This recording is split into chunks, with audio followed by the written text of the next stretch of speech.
மானிப்பாய் பதிலை வீதியில் கொடாமடு தொடக்கம் புள்ளுமல் வரைக்கும் இருக்கின்ற கிராம சமூக அமைப்புகளை ஒன்று சேர்ந்து நாங்கள் மாவட்ட செயலாளர் அவர்களுக்கு ஒரு மனு கொடுப்பதாக நாங்கள் இந்த நகரத்துக்குள் உள்நுழைந்துள்ளோம். எங்களுடைய பிரச்சனை என்னவென்றால், எங்களுக்கு நீண்ட காலமாக எங்களுடைய கிராமப்புறங்களில் குடிநீர் பிரச்சனை இருந்தது.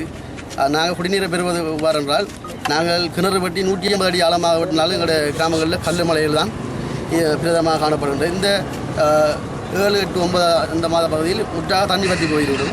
அதுக்கு பிறகு எங்களுடைய கிணத்துகளில் கல்கள் தான் அதுக்குள்ளே மிஞ்சிருக்கும். நீண்ட காலமாக என்னை பொறுத்தவரையும் நான் 3வது தலைமுறையாக நாங்கள் சந்தித்து வருவது இந்த குடிநீர் பிரச்சனை தான்.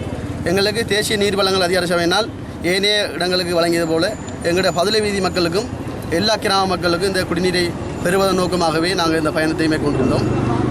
இந்த வகையில் நாங்கள் நல்லாட்சி தேசிய அரசாங்கத்தை குழப்புவதோ இல்லை அரசியல்வாதிகளை நாங்கள் எங்களுடைய அதிகாரிகளை சுட்டி காட்டுவதோ இன்னும் சில சமூகங்களை சுட்டி காட்டுவதோ எந்த ஒரு நடவடிக்கை மேற்கொள்ளாமல் எங்களுடைய கிராம மக்களின் நீண்டகால பிரச்சனைக்கு தீர்வு காணும் முகமாகவே நாங்கள் இந்த பயணத்தை நாங்கள் எந்த ஒரு அசௌகரியங்களை ஏற்படுத்தாமல் அமைதியான பேரணியை நாங்கள் மேற்கொண்டு எங்கள் மாவட்ட செயலாளருக்கு எங்களுடைய மனுவை கையளித்து மீண்டும் போட் காரியாலயத்துக்கு சென்று அவங்களுக்கும் இந்த மனுவை கையளித்து மீண்டும் எங்களது கிராமங்களுக்கு நாங்கள் அமைதியான முறையில் செல்வோம் என நான் கூறிக்கொள்ள விரும்புகிறேன்.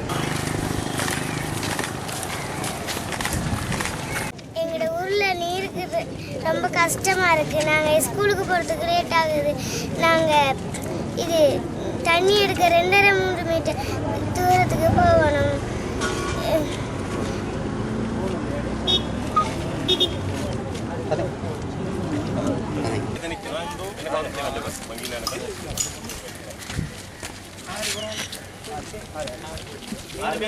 லேடி ஒன்று வாங்க, 5 பேர் ஆம்பளை வாங்க.